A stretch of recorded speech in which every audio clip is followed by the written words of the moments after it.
और जब ये 2.5 किलो का हाथ किसी पर पड़ता है ना, तारीख पर तारीख, तारीख पर तारीख, ये मजदूर का हाथ है कातिया। नमस्कार दोस्तों, बॉलीवुड में कई सारे एक्शन हीरो आए और चले गए, लेकिन एक शख्स ऐसा भी है जिसकी आवाज़ सुनकर दुश्मनों के पसीने छूट जाते हैं, जिसकी आवाज़ किसी परमाणु बम के धमाके की तरह होती है। जी हाँ दोस्तों, हम बात कर रहे हैं man with the biceps Sunny पाजी की। तो दोस्तों, आज की खास वीडियो में हम सन्नी पाजी के उन 5 फेमस डायलॉग्स की बात करेंगे जिन्होंने सिनेमाघरों की खिड़कियां तो तोड़ी दी थी, साथ ही उन फिल्मों ने नए कीर्तिमान भी स्थापित किए थे। तो कुर्सी की पेटियां बांध लीजिए, क्योंकि आज तारीख नहीं, आज बात होगी इंसाफ की। तो दोस्तों, शुरुआत करते हैं उस डायलॉग से जिसने ताकत की एक नई परिभाषा दी। जज ऑर्डर करता रहेगा और तू पिटता रहेगा। Relax boy. फिल्म दामिनी में सन्नी देओल की एंट्री वैसे तो इंटरवल के बाद होती है, लेकिन उनके द्वारा बोला गया ये डायलॉग पूरी फिल्म पर ही भारी पड़ गया था। और जब ये 2.5 किलो का हाथ किसी पर पड़ता है ना, तो आदमी उठता नहीं, उठ जाता। इस डायलॉग की खास बात ही इसकी डिलीवरी थी। यहाँ पर सन्नी पाजी चिल्ला नहीं रहे थे, बल्कि बहुत ही ठंडी और खतरनाक आवाज में वो अमरीश पुरी को चेतावनी दे रहे थे। यहाँ 2.5 किलो शब्द का इस्तेमाल इसलिए किया गया है ताकि एक इंसान की ताकत को बढ़ा चढ़ाकर दिखाया जा सके।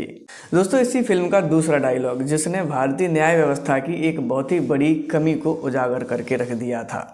तारीख पर तारीख, तारीख पर तारीख, तारीख पर तारीख, तारीख पर तारीख मिलती रही है। दोस्तों, क्या आप जानते हैं, ये डायलॉग वैसे तो स्क्रिप्ट में इतना लंबा नहीं था, लेकिन सन्नी पाजी ने अपने अंदर बन रहे गुस्से की वजह से इस डायलॉग को थोड़ा सा लंबा खींच दिया था। हालांकि ये डायलॉग मिडिल क्लास फ्रस्ट्रेशन का एक प्रतीक बन गया था, और आज भी जब लोग अदालतों के लगातार चक्कर लगाते हैं तो अक्सर उनके मुंह से ये डायलॉग सुनने को मिलता है, तारीख पर तारीख। लेकिन इंसाफ नहीं मिला मिलोड, इंसाफ नहीं मिला, मिली है तो सिर्फ ये तारीख। और इसी सीन ने सन्नी देओल को उनका पहला national award best supporting actor को दिलवाने की अहम भूमिका भी निभाई थी। ये मजदूर का हाथ है कातिया, लोहा पिघलाकर उसका आकार बदल देता है। और दोस्तों, अब बात करते हैं एक और सबसे ज्यादा पॉपुलर डायलॉग की, जो आज भी लोगों के बीच में बहुत ही ज्यादा पॉपुलर रहता है। लोग आज भी इस डायलॉग को कभी भी अपने दोस्तों और उनके सामने बोल दिया करते हैं। दोस्तों, राजकुमार संतोषी और सन्नी देओल की जोड़ी जब भी सिनेमाघरों के बड़े पर्दे पर आई तो एक धमाका लेकर आई थी।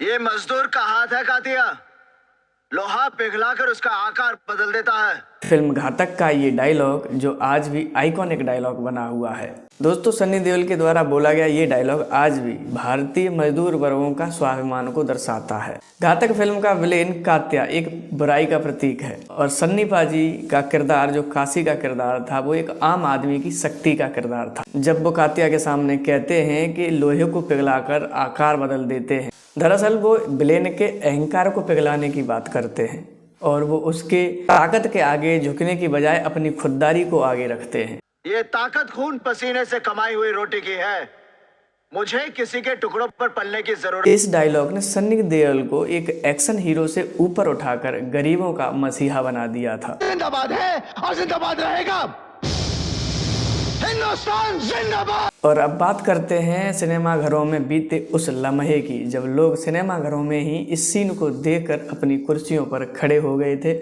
और सल्यूट करने लग गए थे। हमारा हिंदुस्तान जिंदाबाद था, जिंदाबाद है और जिंदाबाद रहेगा।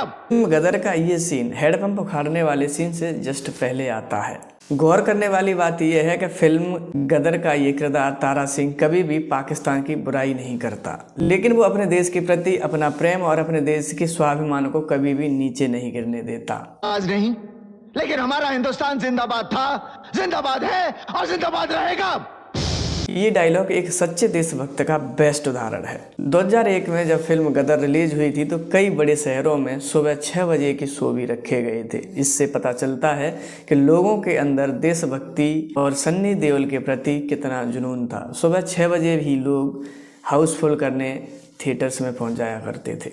और अब बात करते हैं आज की यानी 2026 के जेनजी जनरेशन की। सन्नी पाजी एक बार फिर से बॉर्डर 2 में वापस आ रहे हैं और उनके डायलॉग्स आज के युवाओं के बीच में बहुत ज़्यादा पॉपुलर हो रहे हैं।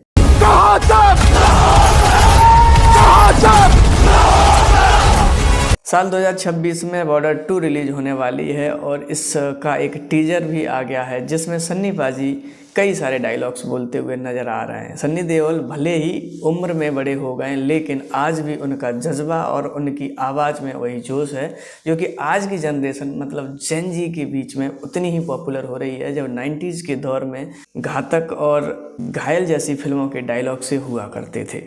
ये मजदूर का हाथ है कातिया, लोहा पिघलाकर उसका आकार बदल देता है। फिल्म बॉर्डर 2 में उनका एक डायलॉग है कि आवाज़ कहाँ तक जानी चाहिए। ये डायलॉग आज की जनरेशन के बीच में इतना ज़्यादा पॉपुलर हो रहा है कि उस समय 1907 में आई फिल्म बॉर्डर की ही पूरी तरह से याद दिला रही है। ये डायलॉग साफ दिखाता है कि उम्र बढ़ने के बावजूद भी सन्नी देओल के अंदर वही जज्बा है और वही आवाज़ में शक्ति है। साथ ही साथ उनका स्क्रीन प्रेजेंस आज भी वैसा ही है। ये डायलॉग आज की डेट में सोशल मीडिया पर बहुत ज़्यादा वायरल हो रहा है।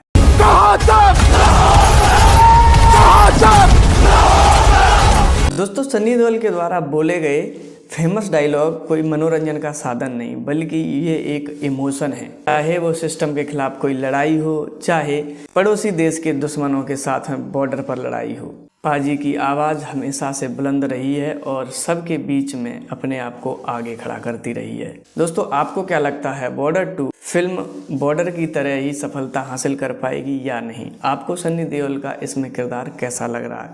हमें कमेंट सेक्शन में ज़रूर बताएं।